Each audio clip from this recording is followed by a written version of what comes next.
आज का आजाद सिपाही अखबार आपने पढ़ा क्या? पढ़ते रहिए अपना लोकप्रिय दैनिक अखबार आजाद सिपाही। नमस्कार, आजाद सिपाही के प्राइम बुलेटिन में आपका स्वागत है। मैं हूं मनीष सिंह। आज की प्राइम की खबरें कुछ इस प्रकार हैं। कांग्रेस भवन के ऊपरी मंजिल पर चढ़कर आत्मदाह की धमकी दी पंचायत सचिव अभ्यर्थियों ने। भाजपा प्रदेश अध्यक्ष दीपक प्रकाश बोले, सत्ता संरक्षण में मची है जमीन की लूट, 12 एकड़ पर कब्जा, 120 एकड़ जमीन हथियाने का राज खोलेगी भाजपा। निशिकांत दुबे की पत्नी अनामिका गौतम के खिलाफ प्राथमिकी दर्ज कराने वाले को हाईकोर्ट ने जारी किया नोटिस। झुमरा पहाड़ पर सीआरपीएफ ने बोला धावा, वर्दी और अन्य सामान छोड़कर भागे नक्सली। रांची में नक्सलियों के मंसूबे नाकाम, पुलिस को मिली बड़ी सफलता, AK-47 सहित कई हथियार बरामद। 35 साल बाद रांची विश्वविद्यालय के पत्रकारिता विभाग को मिला अपना भवन। राज्यपाल ने क्रिएटिविटी बिल्डिंग का किया उद्घाटन। अब आइए सुनते हैं खबर विस्तार से। पंचायत सचिव अभ्यर्थियों में मेरिट लिस्ट नहीं जारी होने से नाराजगी है। नाराज अभ्यर्थियों ने बुधवार को कांग्रेस भवन की ऊपरी मंजिल पर चढ़कर विरोध प्रदर्शन किया। हंगामा करते हुए उन्होंने आत्मदाह की धमकी भी दी। आंदोलनरत पंचायत सचिव अभ्यर्थियों ने बताया कि हम सभी कई महीनों से मेरिट लिस्ट जारी करने की मांग करते आ रहे हैं। हमारी उम्र सीमा भी अब समाप्त हो चुकी है। बेरमो और दुमका उपचुनाव के समय जब हम सभी अभ्यर्थी मुराबादी मैदान में आमरण अनशन कर रहे थे तो कांग्रेस पार्टी ने एक कमेटी बनाकर हमारा आमरण अनशन समाप्त कराया था। जल्दी मेरिट लिस्ट जारी करने का आश्वासन दिया था, लेकिन ऐसा कुछ नहीं हुआ, सिर्फ हमें छला गया। अब हम सभी ने यह निर्णय लिया है कि यही कांग्रेस भवन के टॉप फ्लोर से छलांग लगाकर आत्मदाह करेंगे। आत्मदाह की चेतावनी देते हुए अभ्यर्थियों ने कहा कि कांग्रेस पार्टी ने छल से हमारा अनशन समाप्त कराया। अब कई माह बीत जाने के बाद भी कोई हमारी सुध नहीं ले रहा। हालांकि बाद में कई कांग्रेसी नेता मौके पर पहुंचे और अभ्यर्थियों को समझाया। पार्टी के बड़े नेताओं से उनकी बात कराई गई, तब जाकर वे माने। बता दें कि वर्तमान में नामकुम JSSC के बाहर इन अभ्यर्थियों का धरना चल रहा है। बता दें कि कांग्रेस प्रवक्ता आलोक दुबे और रामगढ़ विधायक ममता देवी ने जूस पिलाकर इनका अनशन समाप्त करवाया था। इनका आंदोलन 12 से 26 अक्टूबर तक चला था। अभ्यर्थियों ने कहा कि मंत्री बादल पत्रलेख और प्रदेश अध्यक्ष रामेश्वर उरांव से फोन पर उन्हें आश्वासन मिला था कि 15 नवंबर को रिजल्ट प्रकाशित हो जाएगा। भाजपा के प्रदेश अध्यक्ष दीपक प्रकाश ने कहा है कि सत्ता पक्ष के लोगों की नजर हेहल के आसपास की 120 एकड़ जमीन पर है। हेहल की कैलाशपुरी कोऑपरेटिव सोसाइटी की 12 एकड़ जमीन पर सत्ता पक्ष से जुड़े लोगों ने कब्जा कर लिया है। इस मामले में जब लोग सीओ के पास गए तो उनका कहना था कि हम कुछ नहीं कर सकते। सीओ की कार्य पद्धति भी संदेहास्पद है। डीसी और एसडीओ भी इस मामले में बेचारे हैं।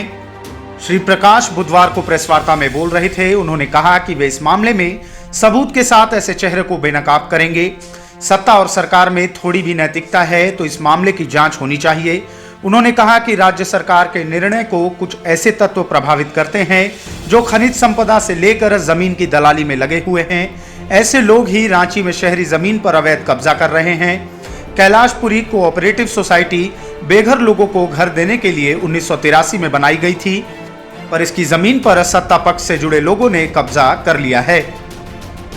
देवघर में जमीन खरीद से जुड़े विवाद में दर्ज प्राथमिकी के खिलाफ सांसद निशिकांत दुबे की पत्नी अनामिका गौतम की ओर से दाखिल याचिका पर झारखंड हाईकोर्ट में सुनवाई करते हुए कोर्ट ने इस मामले में प्राथमिकी दर्ज कराने वाले को नोटिस जारी किया है। इस मामले में अब 3 फरवरी को सुनवाई होगी। उक्त याचिका जस्टिस आनंद सेन की अदालत में सुनवाई के लिए सूचीबद्ध है। पिछली सुनवाई के दौरान अदालत ने इस मामले में राज्य सरकार से जवाब मांगा था। दरअसल देवघर की एक जमीन खरीद के मामले में विष्णुकांत झा नामक व्यक्ति ने अनामिका गौतम के खिलाफ प्राथमिकी दर्ज कराई है। प्राथमिकी में कहा गया है कि अधिकारियों की मिलीभगत से राज्य सरकार को राजस्व का नुकसान हुआ है।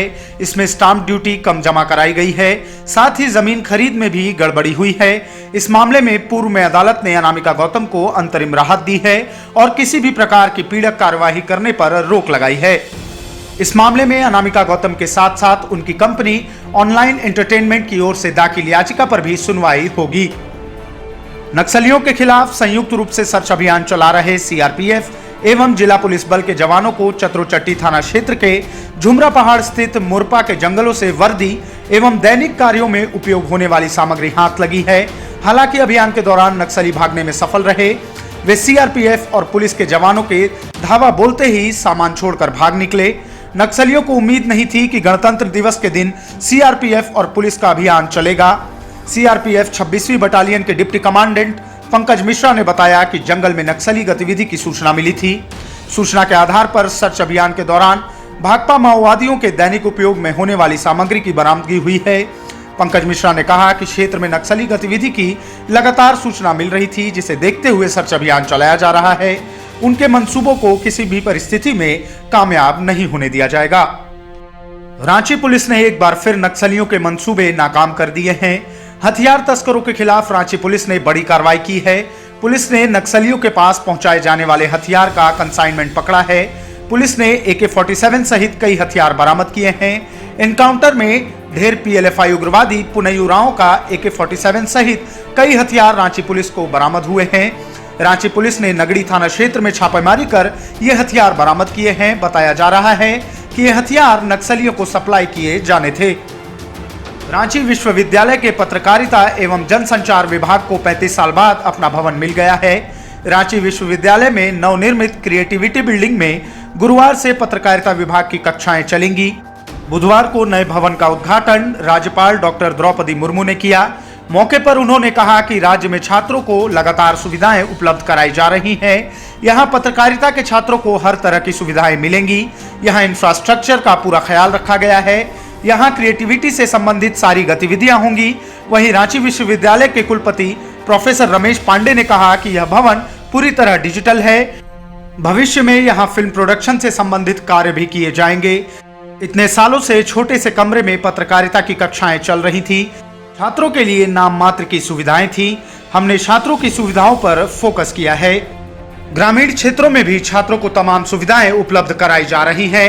मौके पर प्रतिकुलपति professor Kamini Kumar, registrar doctor Mukund Mehta, DSW doctor PK Verma समेत कई शिक्षक और अधिकारी मौजूद थे। आज के प्राइम में बस इतना ही। आगे की न्यूज अपडेट्स जानने के लिए देखते रहिए आजाद सिपाही।